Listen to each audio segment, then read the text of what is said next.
Good afternoon and welcome. I would like to take this opportunity to welcome each of you to the 2019 Frederick Douglass Human Rights Lecture and Book Signing.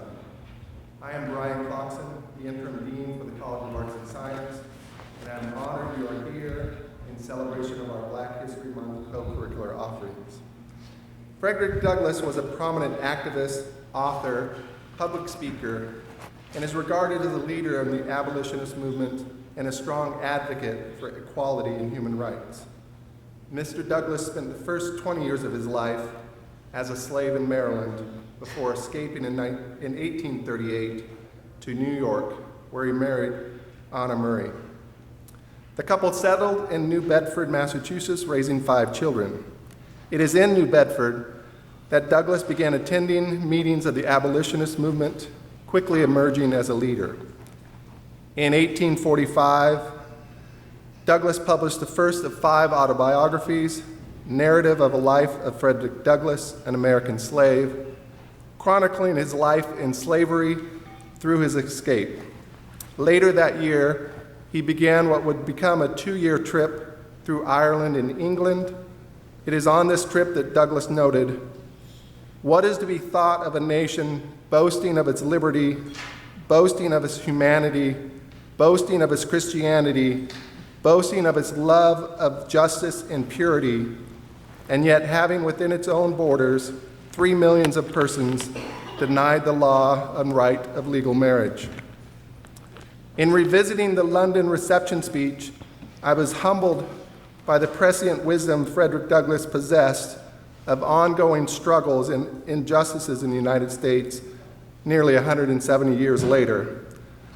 Listen to these words spoken in 1852 regarding what July 4th meant to the American slave.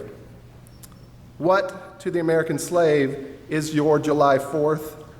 I answer, a day that reveals to him, more than any other day of the year, the gross injustice and cruelty to which he is a constant victim. To him, your celebration is a sham, your boasted liberty an unholy license, your national greatness swelling vanity. Your sound of rejoicing are empty and heartless, your denunciation of tyrants brash-fronted impudence. Your sermons and thanksgivings, with all your religious parade and solemnity, are to him mere bombast, fraud, deception, impiety, and hypocrisy, a thin veil to cover up crimes to which is a disgrace of a nation of savages." With just a little wordsmithing and contextualizing, it is sadly too easy to imagine Frederick Douglass speaking today in response to Make America Great Again, the salute to America tweeted just yesterday, and the dialogue surrounding our southern border. Frederick Douglass died in 1895, leaving a legacy of written and spoken word that inspired the civil rights movements of the 1960s. Shortly after his death, America witnessed the first of 2 great migrations of African Americans out of the southern states to the north and to the west. There are numerous stories of motivations, challenges, and successes of African American men and women during these migrations. Our speaker today, Dr. Marcia Chatelain, was the first to give voice to the children of these migrations. In her book, Southside Girls, Growing Up in the Great Migration, Dr. Chatelain recasts Chicago's Great Migration through the lens of Black girls. While focusing on the experiences of young girls and women in the years between 1910 and 1940, Dr. Chatelain highlighted economic, social, and cultural challenges that still resonate today. As noted in the text, this initial Great Migration shifted Chicago's African American population from 44,000 in 1910 to 234,000 by 1940. Dr. Chatelain notes Black girls and young women as a driving force of the migration, as family grappled with their lack of education opportunities, sexual vulnerability, and an unresponsive and often hostile legal system in the Jim Crow South. The book gives voice to girls and young women, and for me spoke of childhood and the constraints limiting girls' ability to fully realize Chicago's many promises. It illustrates the burden of race leadership borne by migrant girls as they enter the educational system, in many ways superior to what they left in the South, yet severely under-resourced. We learn of the leadership roles African-American sorority women played in uplifting Black girls and teenage women around them, and the attempt by summer camps to provide girls with an opportunity to consolidate the notion of childhood as a time apart, at once protected and playful. In reading the book, I could not help but make comparisons to the challenges facing contemporary immigrants and to the dialogue around voice, agency, equity, and inclusion we have been having on this campus this academic year. I look forward to Dr. Chatelain's talk and insights her words can provide this community. Dr. Marcia Chatelain is a professor of history and African American studies at Georgetown University, is a thought leader on the history of African American children, race in America, and on contemporary social movements. Named as a top influence of higher education by the Chronicle of Higher Education, Dr. Chatelain was the Harry S. Truman Scholar and a graduate from the University of Missouri at Columbia, and holds a PhD in American Civilizations from Brown University. Please help me in welcoming the 2019 Frederick Douglass Lecturer, Dr. Marcia Chatelain. This is such an honor to be part of this lecture series. Thank you to Dean Clarkson, and thank you to this community for the warm welcome. I live on the East Coast, so I never have to be begged to come to California. It's so beautiful. I don't know how anyone gets anything done here, so I'm impressed that you've come to my lecture.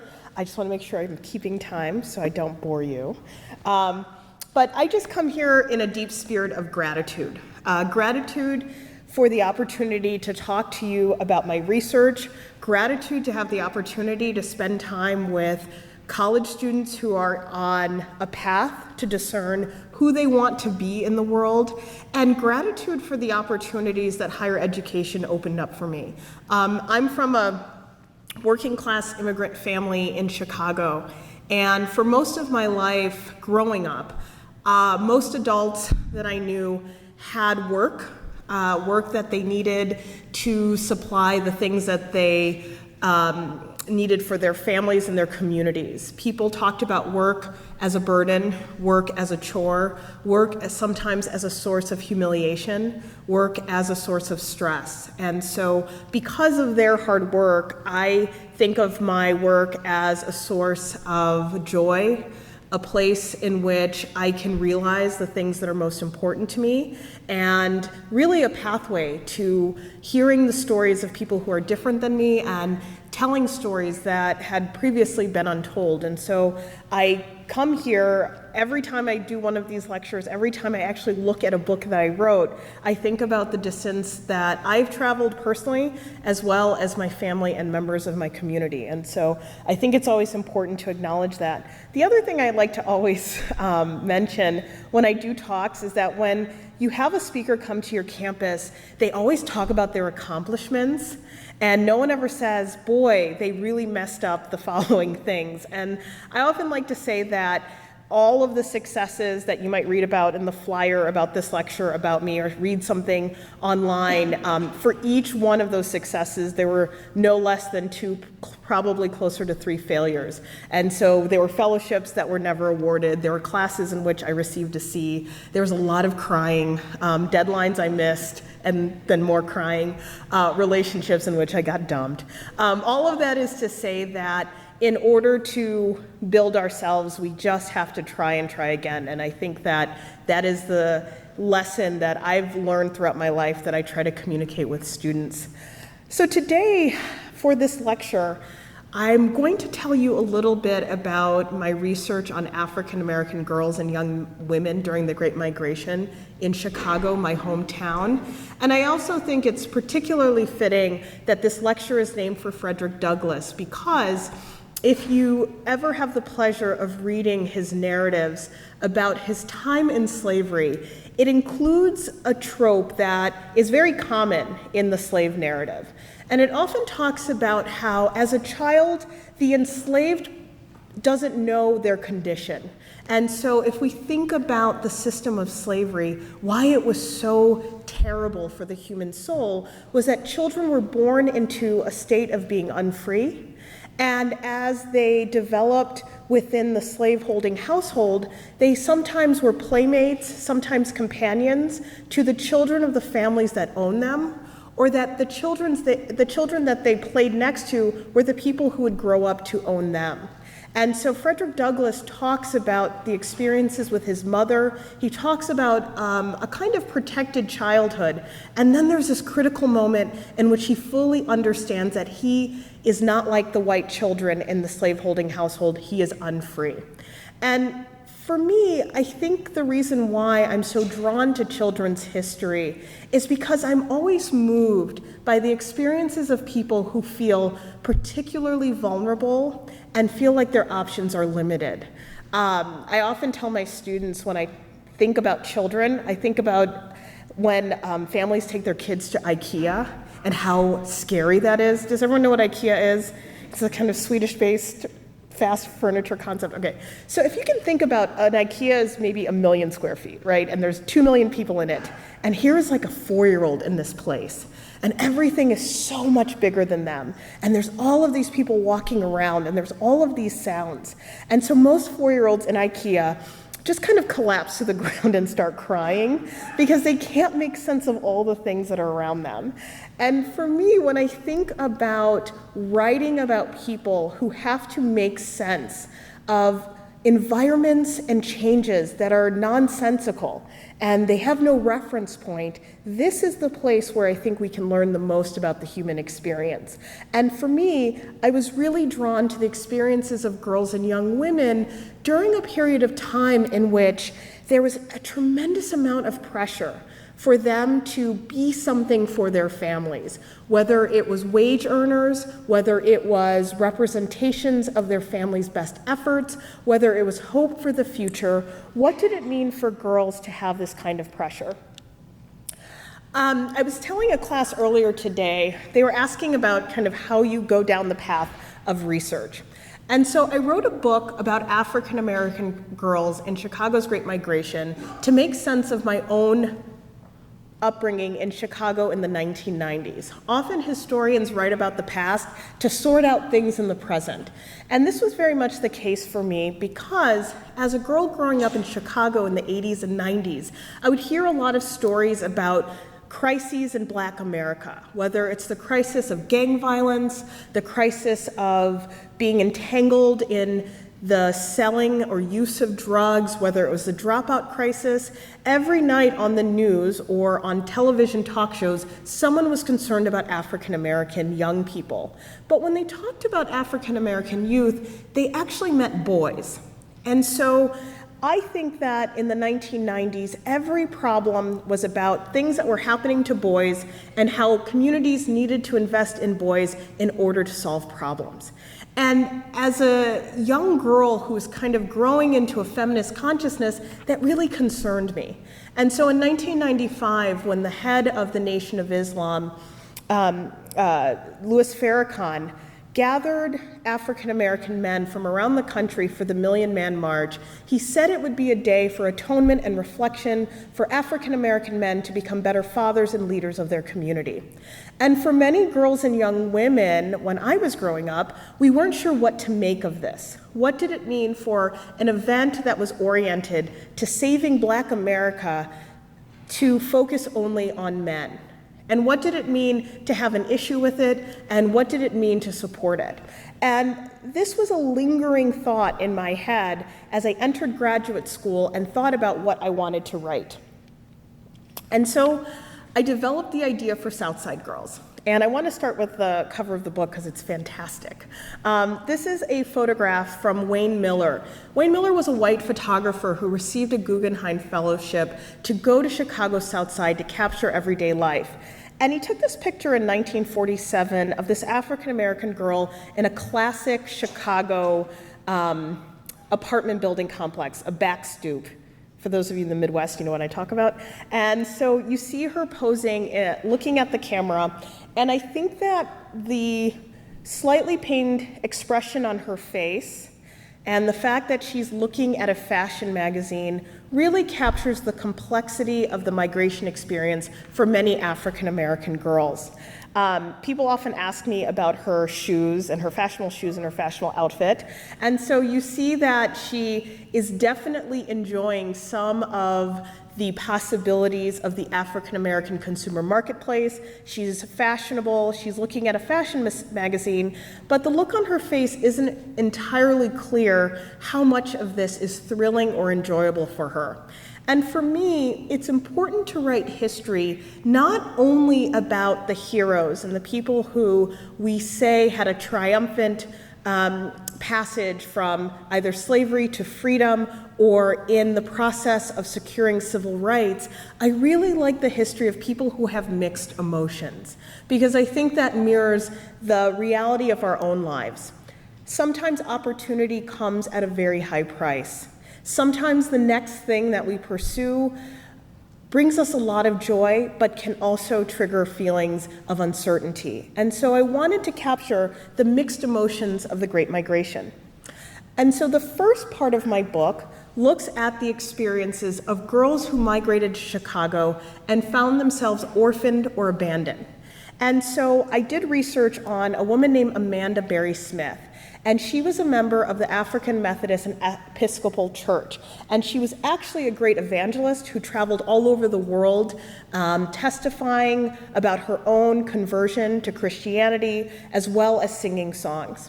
And when she traveled throughout West Africa and India, she saw the orphanage system in these places and believed that God called her back to Illinois to create an orphanage for African American children. This was a particularly radical act because in the 1890s, when African American children had no one to take care of them, they became particularly vulnerable to either being taken from their communities and put into a system in which they would essentially become servants to families. Sometimes they were abused, sometimes they were neglected. And so Amanda Smith saved money from her speaking tours and opened up an orphanage in Harvey, Illinois. And at the time, Harvey had been an anti-alcohol, pro-temperance community. And she felt like if she put her orphanage in this deeply Christian community, her children would be protected from all sorts of unseemly things. One of the major challenges for Amanda Smith was that the state provided very meager funding for African American institutions. And one of the things that happened to many Black women, particularly, as they tried to create institutions to help Black communities, is they were in a dilemma. The more they built their institutions, the less incentive the state had in taking care of Black children. And so eventually, when the Amanda Smith Home for Colored Orphans became the Amanda Smith Industrial School for Colored Girls, they had to rely on the generosity of citizens like Ida B. Wells Barnett, the anti-lynching advocate who was also a colleague of Frederick Douglass. The two of them actually passed out leaflets outside of the 1893 Chicago World's Fair in order to protest the representation of African Americans in the fair and the exclusion of African Americans in the process. So Ida B. Wells Barnett was a great supporter of the Amanda Smith Home, and so was Julius Rosenwald. Julius Rosenwald was one of the founders of Sears. For people of a certain age, that was the Amazon before there was Amazon. He was a very wealthy contributor to African American education in the South.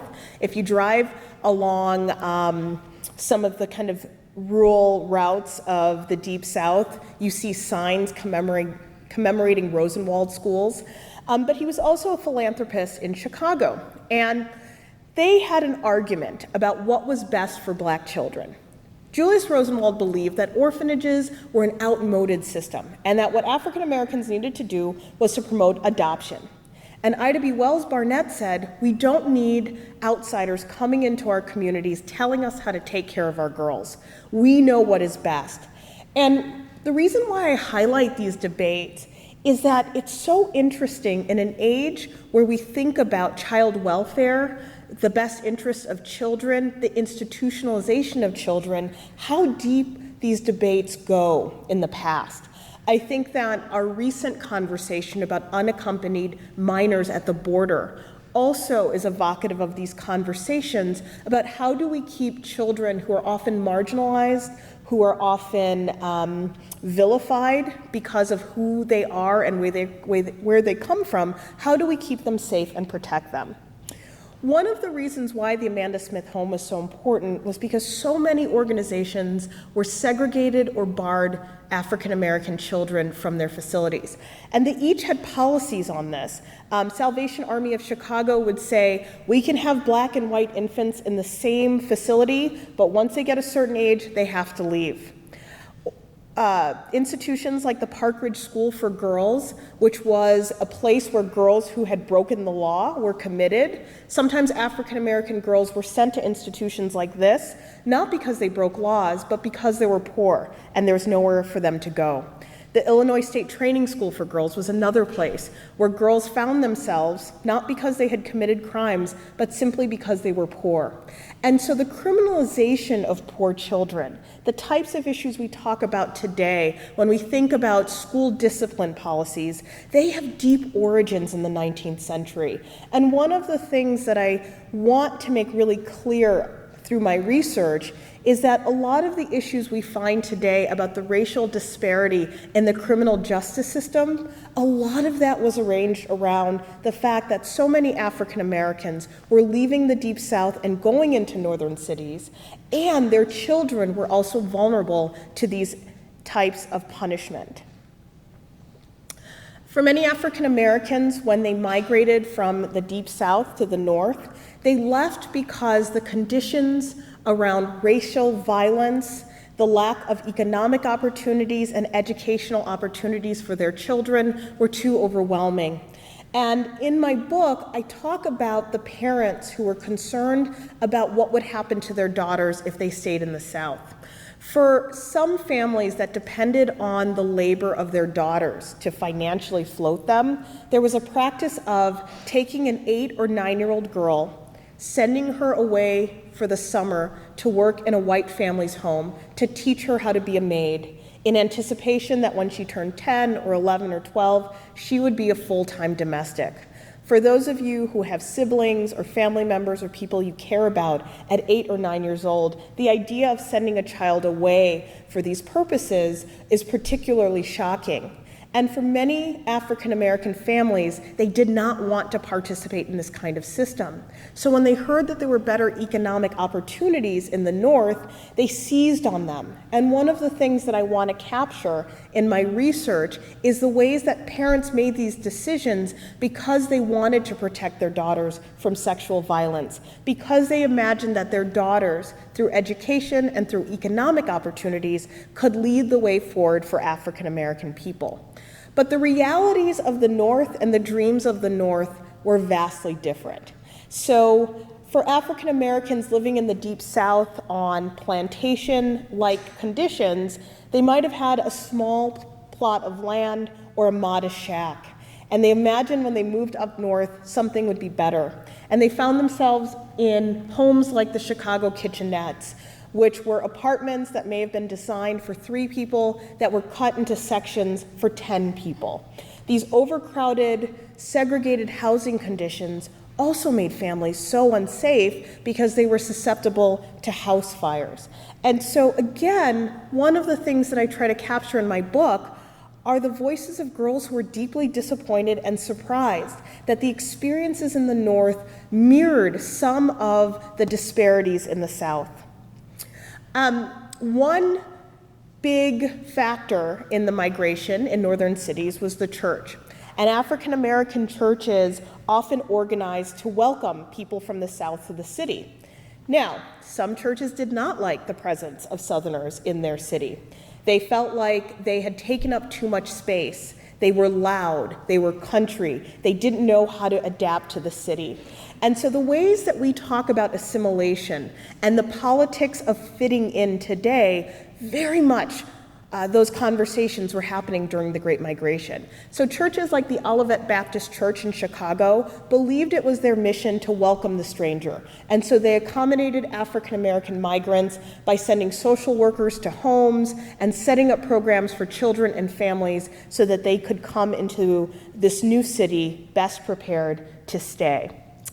One of the things that I found in my research was that some people talked about appreciating the warm welcome of church, but other people appreciated not having to go to church even more.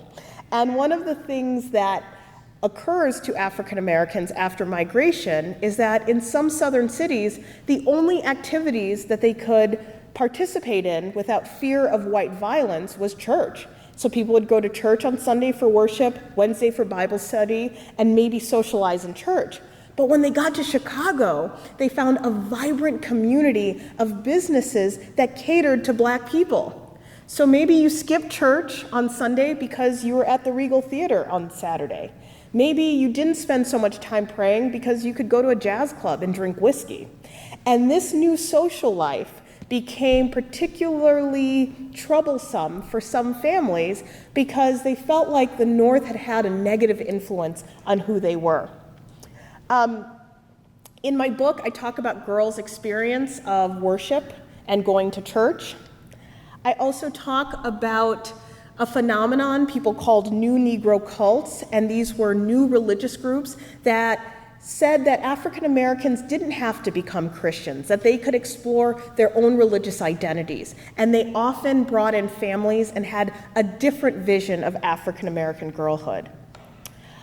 Some girls really enjoyed the opportunity to enroll in places like Madam C.J. Walker's school. And Madam C.J. Walker taught hairdressing and hairdressing methods.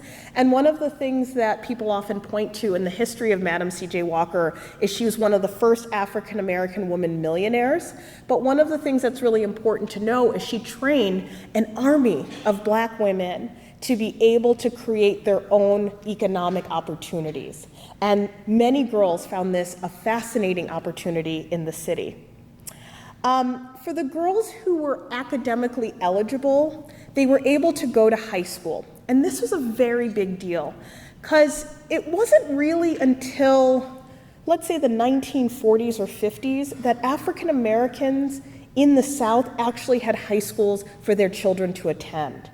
So for a family of migrants to have one of their daughters go to high school, this was considered an incredible achievement, especially since children in the South did not attend high school or school regularly. They often had to stop going to school in order to work. And so in my book, I talk about the girls who find themselves in the position of going to school and then feeling like outcasts because their clothes weren't fashionable or because they had a Southern accent. Some of them reported that their white teachers thought they weren't smart enough to make it.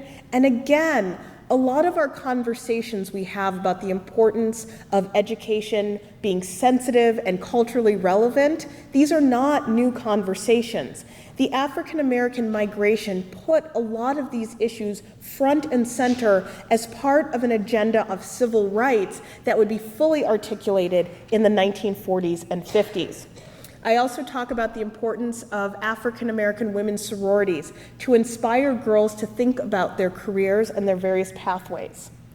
One of the things that I think I try to emphasize in thinking about mixed emotions of opportunity is that for a number of girls who migrate with their families, they see the possibility of something else, but they find themselves stuck in the kind of domestic labor that they would have done in the South had the family stayed. And so for many girls, they talk about what does it mean to have an education? What does it mean to go to high school or even complete a college degree if the only jobs we can get is domestic labor? And for many of these girls, they found themselves attracted to labor organizing. Some were recruited by the Communist Party to try to think about a different vision of the future because of their deep disappointment with the false promises of American democracy, as well as the belief that race relations in the North would be different. Some girls talked about they wish their family would go back south, not because white people in the South were any nicer, but they at least knew what to expect from them in their racism. And so one of the things that is so illustrative about this period of time is thinking about the distinctions of Southern and Northern racism and understanding its sting was still powerful. I talk about African American girls after the Great Depression and their participation in New Deal programs like the National Youth Administration Resident School for Girls. And this was a program that trained girls to be leaders in their community, camp counselors, teacher's aide, art teachers. Some of these girls were trained to collect oral histories and do folklore. This was a really exciting program in Illinois after the Depression. And a state legislator found out that it was an interracial program and then moved to shut it down. He said that the presence of African American girls would loosen the morals of white girls. And again, you see the poignancy of being given an opportunity and then racism undercutting it. For many girls who did get these special opportunities, they sometimes had an opportunity for their voices to be heard. And so in my research, I found essays written by African American girls who graduate as valedictorians of their high schools, who write about how the color line and the sex line will always limit who they can be in their societies. So as families are adjusting to the Great Migration, they're also adjusting to the new expectations for the future for their daughters and carried by their daughters. And one of the things that I think it's important to highlight in terms of attempts to bring opportunities to African Americans is to not just think about education, but the opportunity to be a child, an opportunity to have fun. And in the last section of my book, I talk about the considerable work of African American women as advocates for girls to join the Campfire Girls and Girl Scouts. And when we think about the great victories of civil rights, we think of access to the ballot and access to education, access to economic opportunities and housing, but we often lose sight that for African American families, their children's opportunities were so limited that the fact that their child could put on a Girl Scout uniform and march in a parade or even go on a camping trip was a source of incredible pride. And I talk about the politics of play in the Great Migration as a way of understanding the totality of the struggle to make African American children children. And I highlight these different attempts for girls to have the right to camp. I also talk about research that was done by a group of graduate students in social work of an integrated summer camp. And they bring Black and white children together in this camp, and they watch to see what they do. And they take all of these notes about how they interact with each other. And I am not going to write this book, but someone in this audience will write a book that argues, because I think this is right, that before school integration cases made it to the Supreme Court in the 1950s, a lot of organizations that were interested in integration first tried it out with camping. And I actually have evidence to this, but I will not write that book, you will. And girls camping with each other, I'm losing sight of this, okay. And girls camping with each other was a way of thinking about the suitability of African American girls to later go and integrate schools. And so for people who are interested in the issues of integration, they would invite photographers to take pictures like these to show how well people could get along. The First Lady, Eleanor Roosevelt, visited one of these integrated learning and camping environments, and it's very powerful, the reflections that the African American girls who participated in tell the First Lady about what it means to be African American and to see the future in front of you and not sure if you can reach it. So I talk about girls that are very much a source of pride for African American communities. The girls who do well at school, the ones who become campfire girls and Girl Scouts, and then there are the girls who stress people out. And the last section of the book talks about girls with boys, particularly a group of girls who were in a program for young mothers who had unplanned pregnancies. And it was a program that was directed by the African-American sociologist E. Franklin Frazier, who was a very famous sociologist. And one of the things I found interesting is that E. Franklin Frazier is probably one of the most prolific scholars of the 20th century. And he had an entire collection of interviews with African-American girls that was never published. And it was a powerful reminder to me that just because I thought girls were important didn't mean that everyone else felt the same way. And in uncovering these interviews, I discovered something that I wanted to celebrate. The fact that these girls who had been marginalized and made to feel ashamed because of their unplanned pregnancy, how much they had contributed to our general knowledge of youth and families and many of the directions that public schools would take in the care and treatment of girls who were pregnant. And their interviews are fascinating. They are open in their conversation about their sex lives. They talk about dating. They talk about conflicts with their parents. They talk about their parents being hypocrites who don't like them going out, but they find out that dad has a girlfriend and mom has a boyfriend, and mom's boyfriend and dad got in a fight and everyone was yelling at each other, and now they're mad at me. It was like, I don't know, a Snapchat, where do people put each other on blast these days? Twitter, I don't know. It's the social media of the time, but it's on paper. And it's fascinating because what it shows is that these young people are noticing the behavior of the adults around them, and they're determining if they really have the moral authority to intervene in their lives. There's incredible stories about girls who don't understand how they got pregnant, girls who talk about having multiple sex partners and saying that there's nothing to be ashamed about. This isn't going to prevent them from being married in the future because they were of a social class where these things didn't have an impact. And their transparency and their openness is so incredibly powerful that I wanted to make sure that they were the last girls that we met in the book. Because there is a tendency sometimes when we write histories about marginalized communities, we want everyone to be perfect. We want everyone to be a hero. But the real joy and interest of history is the ways that people combat their personal flaws and their shortcomings and still are able to provide something to all of us that we can relate to. And so to think about the social life of African American girls before the Civil Rights Movement is to take seriously the many dimensions of all of our lives. The final anecdote in the book is about Daisy Bates and her trip to Chicago in 1960.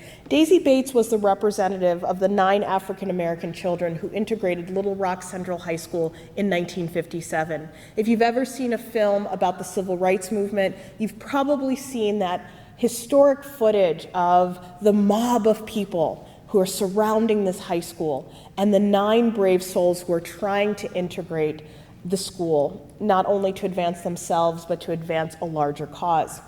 Well, what a lot of people don't know is that after that integration in 1957, Little Rock closed its public schools. There was no public school in Little Rock in 1958 and 1959. And for many African Americans, they simply did not go to school. For members of the Little Rock Nine, they were so under siege with their physical safety that most of them scattered around the country, lived with other families, and continued high school elsewhere. But Daisy Bates in 1960 came to Chicago to receive an award on behalf of her civil rights work. And she told the stories of the girls who wanted to be part of that Little Rock Nine, but their parents wouldn't let them. And she said something that I thought was so powerful. She said, to one girl whose father said, no, you can't integrate this school, what her father didn't understand was that she was fighting for his freedom. That when children are put in a position to represent our hopes and our dreams. When we invest in the next generation, they are not just clearing a path for themselves, they are fighting for our freedom as well. And Daisy Bates accepted this award from a group of African American women who collected money in order to educate the Black girls in Little Rock who would not have an opportunity to go to high school during that year in which schools were closed.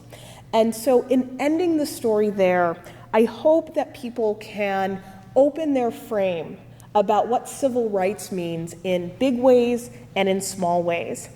And in telling the stories of African American girls, I hope that people who read my book can think about African American girls in a different light. Think about their importance and their vulnerability. Think about the joy that they bring to their families and community. Think about the places in which they appear and the places they've been disappeared. Think about the complexity of the stories that they hold and the stories they can tell. When I started writing this book as a graduate student, I was a TA for a class, and a student said, hey, Marcia, I'm going to leave school for a little bit. And I said, well, where are you going? She says, my dad's going to run for Senate in Illinois. There's this guy named Barack Obama who thinks he can win the nomination, but he lost his last race and no one knows who he is. He's just in the state house. So I think my dad can beat this Barack Obama guy. I said, well, good luck to your dad. Maybe he can. I don't know. Her dad did not beat Barack Obama, and he became senator from Illinois. And the reason why I say this is because when I first started this project, very few people outside of Illinois knew who Barack Obama was. And then Barack Obama decided to run for president of the United States. And his wife, Michelle Obama, had to introduce herself to the country at the Democratic National Convention in 2008. And she did that in a short film, and the short film was called South Side Girl. And so previous to that day, my book about girls from the South Side of Chicago was interesting to some, not that many, because there was no other person or no other narrative other than a narrative of despair or a narrative of lack that people associated with the South Side of Chicago. And then this woman named Michelle Obama became the first lady, and in her official White House biography, she talks about her daughters and she says, like their mother, Sasha and Malia were born on the South Side of Chicago. And then everything changed. And I say that because, especially for students in the audience, sometimes you have ideas and the world's not ready for it. But we don't abandon the ideas. We stay with them and we look for those moments of connection, and then we see what's possible. And so with that, I would love to get questions from the audience. We can talk about Southside Girls, we can talk about my other history projects, we can talk about my recent work on Georgetown's working group on slavery memory and reconciliation, we can talk about what's happening on Twitter, we can talk about whatever is most meaningful to you. But I thank you for being such a warm and lovely audience, and I'm just so grateful to be here. Thank you.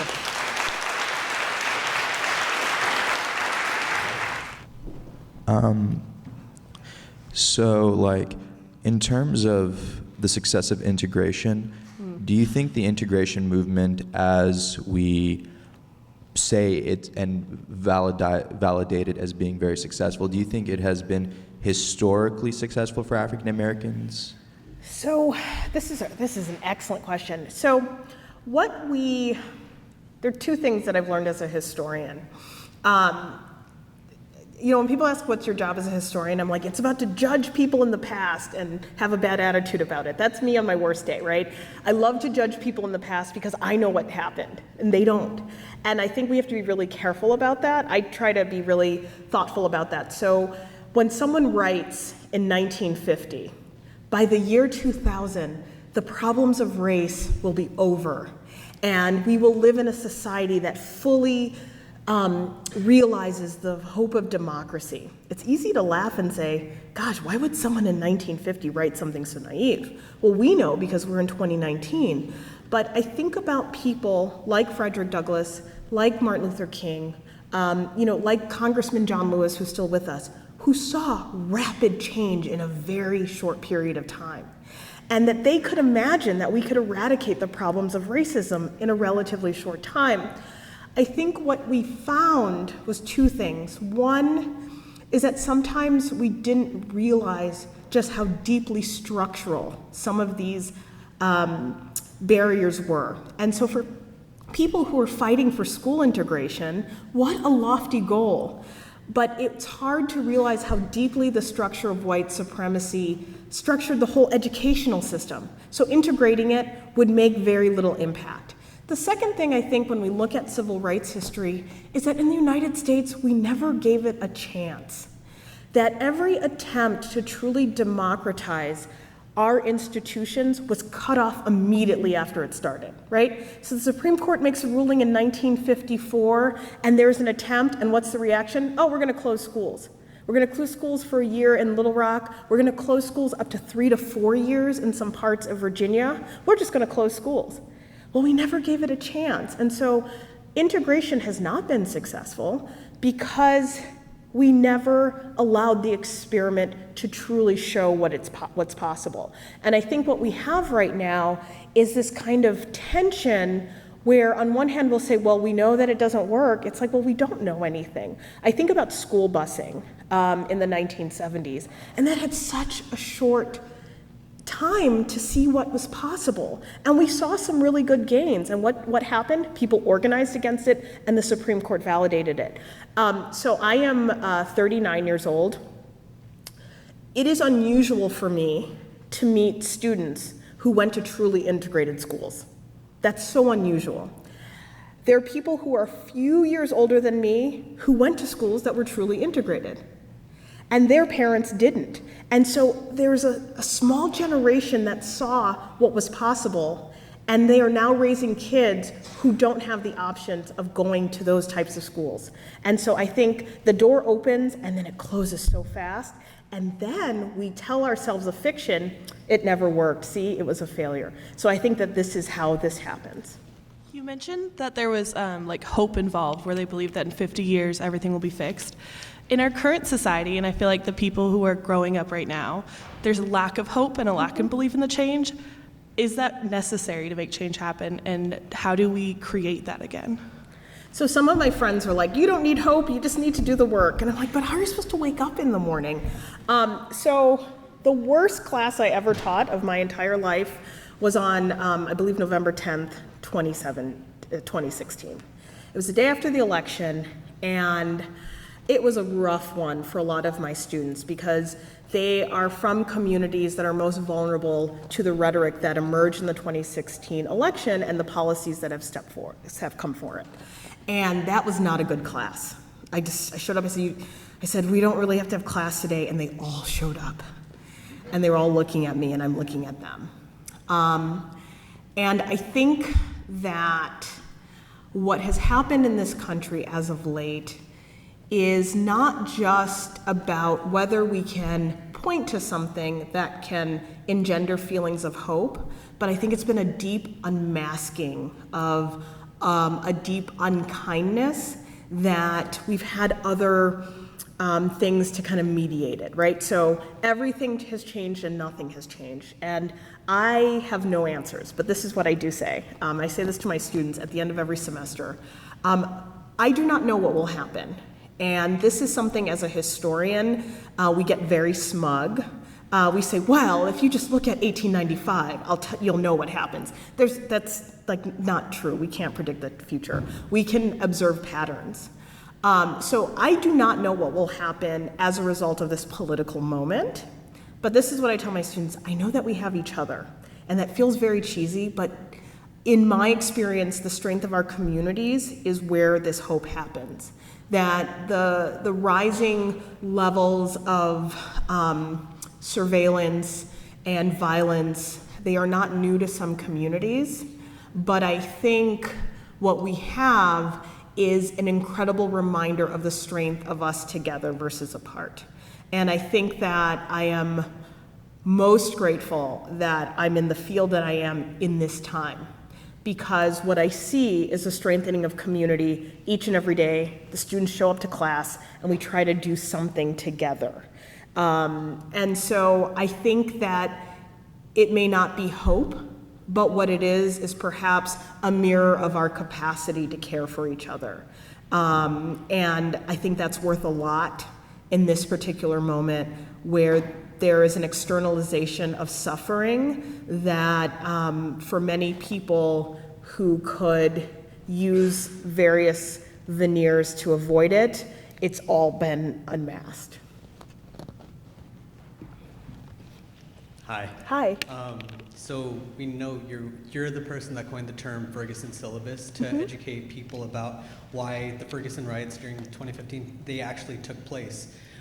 Using the similar concept, would it be plausible to create the same type of syllabus for institutions and universities that marginalize and are racist towards specific students that are students of color, particularly women? And if yes, where do we as students start with that?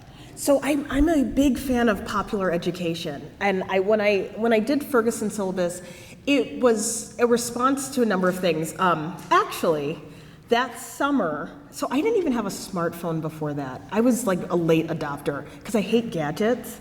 But the reason why I started tweeting was because I couldn't think of another way of asking a bunch of people to try to care about the same thing at the same time. Organizing is really hard. And so originally that summer, what I wanted people to do, I wanted 1,000 educators to show the film Freedom Summer in their class to commemorate the effort of the civil rights workers of 1964. And so I put out on Twitter, like, can we get 1,000 educators to show this movie in solidarity with the 1,000 volunteers who went into the summer to try to bring voting rights and civil rights to Mississippi, and no one answered. So it's like, okay, I'm not good at Twitter. But with Ferguson Syllabus, the reason why I started that was I was troubled by a level of silence that was surrounding what was happening. Because when the first day of school in Ferguson, Missouri was preempted because of the civil unrest, I just felt really upset for all of the kids who wouldn't get a regular first day of school. And I felt like educators who would have that first day of school, this is a way to be in solidarity and commemorate the pain, right, of what was happening. So all of that is to say that a syllabus movement is about reminding us that the work that we do intellectually matters, that the context and framing around social issues matters, that the internet is filled with people with opinions. I'm one of them, unfortunately. Everyone has a hot take. We don't need hot takes sometimes. Sometimes we need to bring people closer to information so that when they form their opinions, they're not only informed by research, they're informed with a level of compassion for context. And so there are many syllabi movements out there. During the protests at the University of Missouri-Columbia, where I'm actually an alum, the Mizzou protest was a wonderful opportunity because students weren't just talking about the experiences of 2015. They were going back and seeing that the university had been engaged in a struggle around apartheid and the university's business dealings with companies that were still doing business in South Africa. And they were looking at other protests. And so I think it is a great idea. It doesn't take much. You need a Twitter account, you need good information, good research, right? Not bad research, but good research, and context, right? How do we tell a story about our institution that is informed by history so we understand why we feel the hurt we feel today? It's very easy for us to say that people are being irrational or wrong about their feelings. It's another thing entirely to fully understand the context in which they are coming from, and then think of that context as a real gift to what our communities need, right? Like, diversity is worthless if we don't think that the things that people bring are valuable, whether they make us feel good or not. And so I think, we can always do this stuff. It's fantastic. The internet is not all terrible. Occasionally the internet can actually help us live better lives. It's just we have to be very careful with it. Hello. Thank you, Doctor. I'd like to preface my question with, it's in reference to the question about hope. I've been a community activist for a lot of years. And one of the things I found was that by getting involved and being active, that's how you create the hope. You know, that's how you do it. Dr. King said it, you know, the opposite of good's not evil, it's apathy. And so many times today when I talk to people, they just say, well, what can I do? You know, I can't do anything. So they fall into that inertia. And in your opinion, especially for the younger people in the audience, what can people be doing right now to attack this stuff? Because I don't want them 30 years from now to have their kids asking them, what did you do to stop this insanity? And I didn't do anything. I just sat there. What, in your opinion, can the young people be doing today? So I think the first step, if you really want to make a difference, and this is going to sound small, but it's huge, I think you have to learn how to tolerate the negative emotions of others.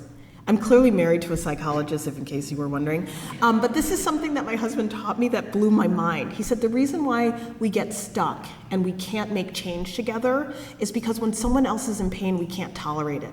We either try to fix it or muffle it.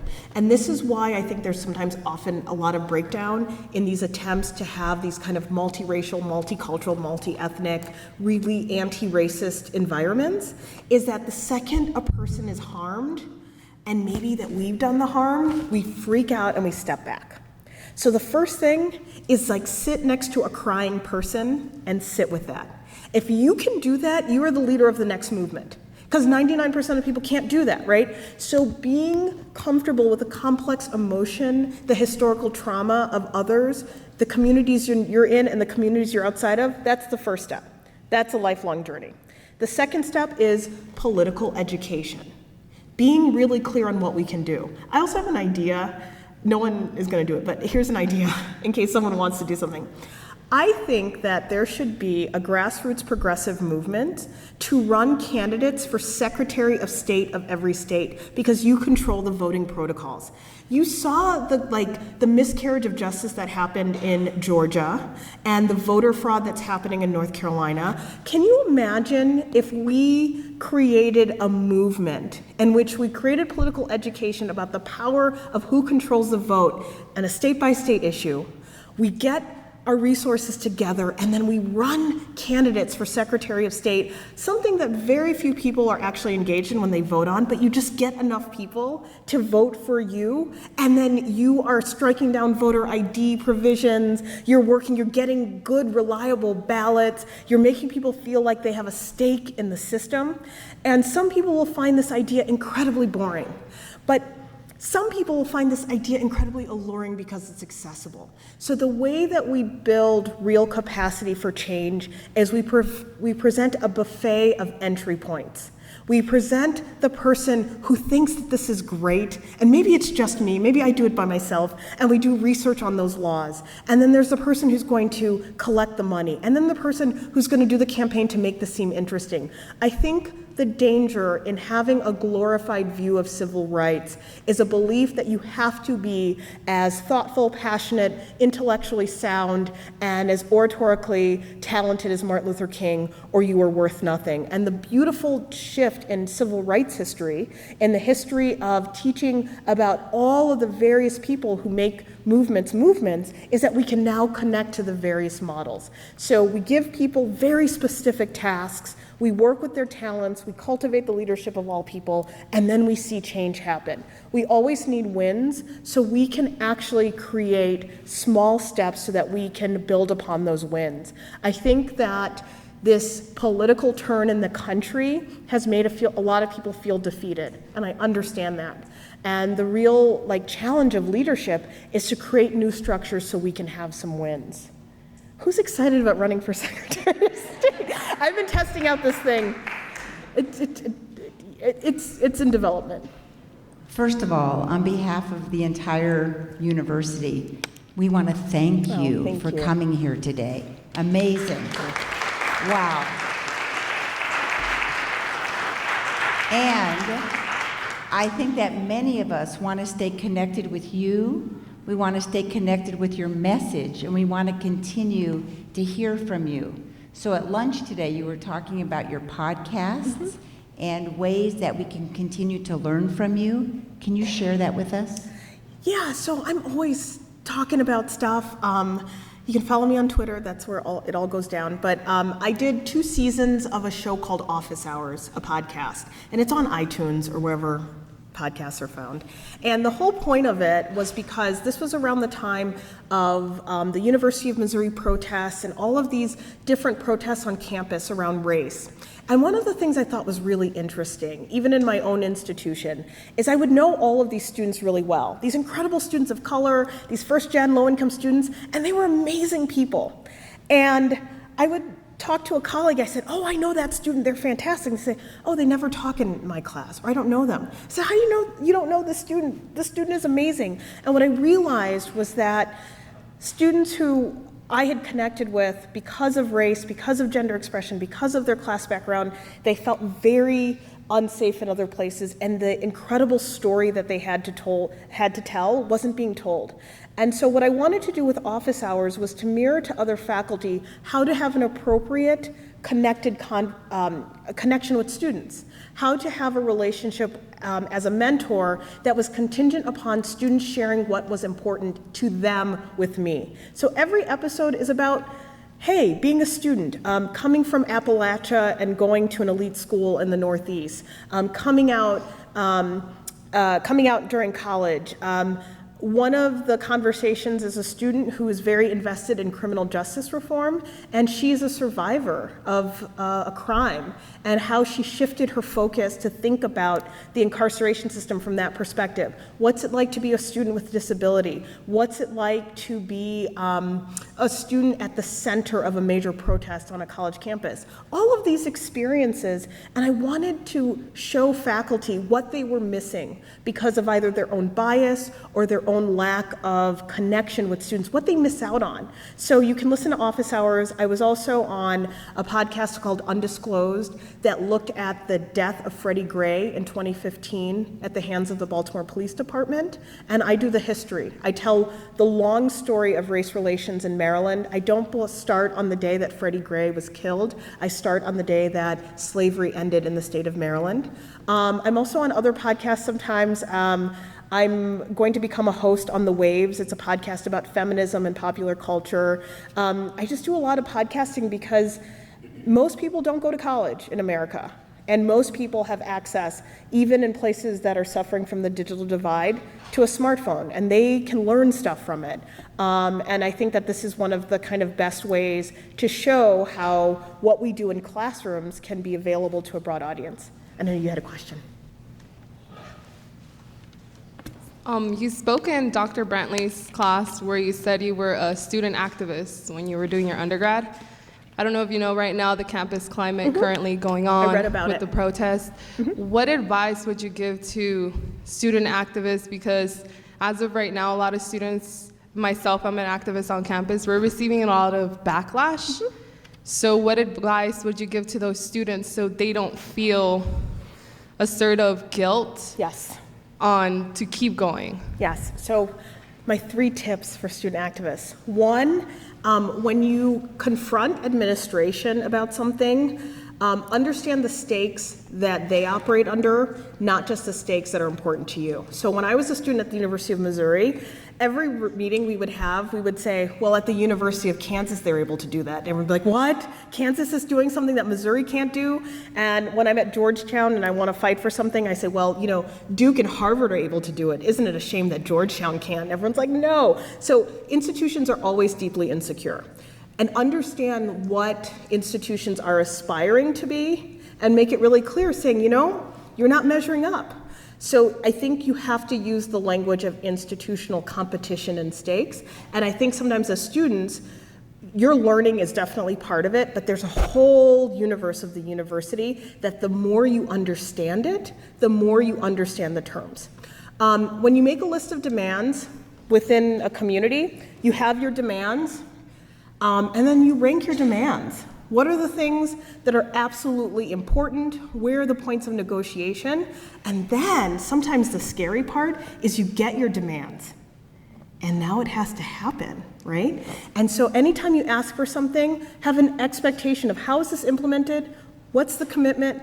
How are we going to make sure that this is working? Because universities sometimes operate on a faulty idea that like after you graduate, it's over, but that's not how it works. When you do really good movement training, you're a senior, but you have a first-year student who's ready to come right behind you and ask, what about those demands? How did you implement them? What are the benchmarks? So you have to become very clear about an expectation that whether I'm on this campus or off this campus, this is important to me because I'm contributing. This is my contribution to the campus community. And backlash is so real, let me tell you. As someone who's an expert on backlash, you have to be clear about what's happening. Someone can say no to you, and it can be a principled no, and you can walk away and feel good about it.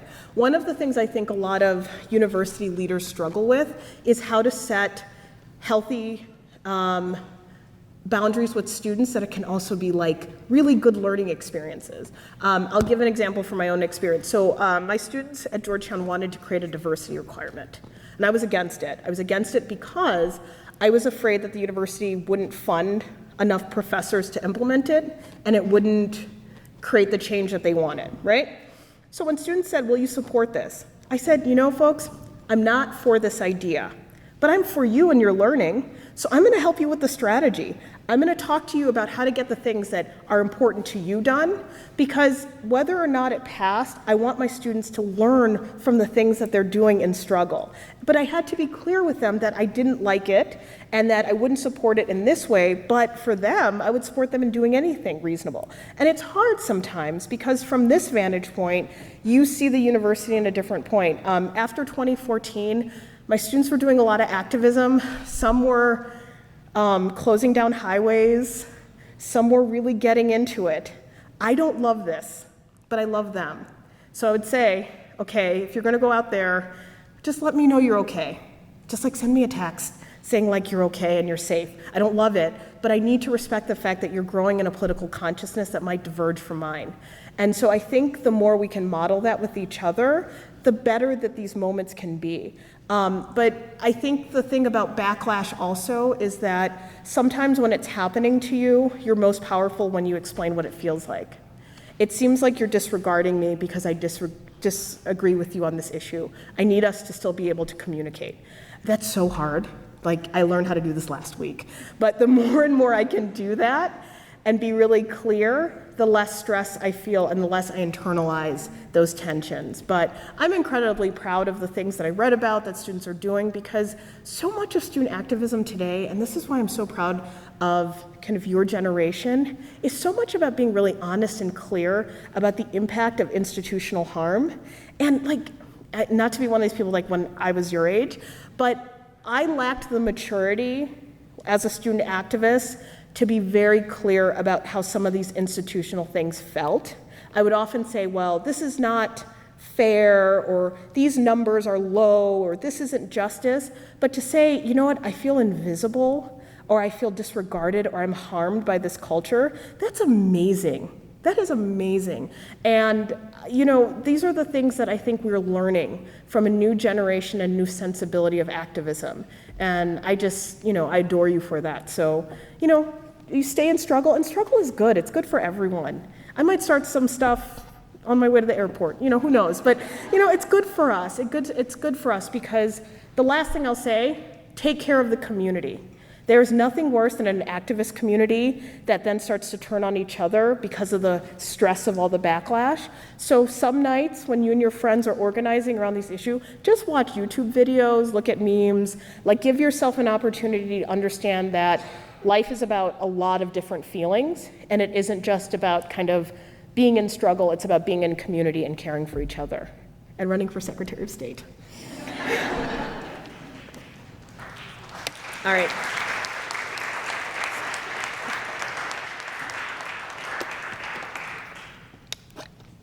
This is such a privilege. Oh, thank you. Thank you for telling our story. Oh. So much of what you told is my story. I'm a child of the 1950s, of parents who were a part of the Great Migration. They migrated from Virginia and Texas to New York City. My great-grandfather was a slave. My cousins, my mother's cousins, helped Powhatan County, Virginia schools not to close when the neighboring school district that you referenced, Prince Edward County schools, did close rather than integrate, and they stayed closed, as you know, for several years. I had the privilege of, so much of what you talked about, I lived through. I had the privilege of marching with Dr. Martin Luther King in 1963 at the March on Washington. I've also had the privilege of interfacing with his daughter in recent years, Bernice King, also with Congressman John Lewis, and also with Ted Kennedy. And so much of what you told resonated with me. I had the privilege of meeting Terrence Roberts, who I'm sure the audience knows lives here in California. Yep. You all know that? The Little Rock Nine. Terrence Roberts lives in Pasadena, California. I had the privilege of talking to him about his experience with Little Rock Nine. My sister is here, and you talked about school integration. She integrated a school in New York City. I was a part of the Girl Scouts that was integrated. So much of what you talked about resonated with our life. I'm trying to get a question out of all of this. It's a beautiful testimony. So you talked about how the schools closed rather than integrate. And do you see that attempt, which was successful back then in the 60s, to marginalize Black children in schools? Do you see the current school-to-prison pipeline and the integrated schools / in-class segregation? Mm-hmm. We have integrated schools, but in-class segregation. Do you see these two attempts as like an extension of the schools closing back in the 60s? And if you want to take another question, what can we do about it? Thank you so much. Oh gosh, what a beautiful testimony. Oh my gosh, thank you. Here's the thing about school. School gets an incredible pressure to make up for the deep inequality of the outside world. So school reflects the inequality that people live every day. And at the same time, school is sometimes our last best effort to disrupt it. So we talk about in-school segregation. Why in the world would children who are different know how to relate to each other? If their neighborhoods are segregated, their sports teams are segregated, their parents' social lives are segregated, and their churches are segregated. And then all of a sudden we put kids in a school and we're like, okay, kids, figure this out. And they're hearing the vitriol, right, about different groups of people, and then we put them in a school together and we tell the teachers, make it work. Well, that's a strange expectation. And then we bring students to a college campus and we say things like, have civil discourse. Well, where did a kid learn civil discourse with people who are different? Do they learn it from our politicians? Do they find it on cable news? Do they find it on the internet? Hell, some of your family dinners and family holidays, no civility there. And then we say, oh, please be so civil with each other. And so in many ways, the expectation is unreasonable.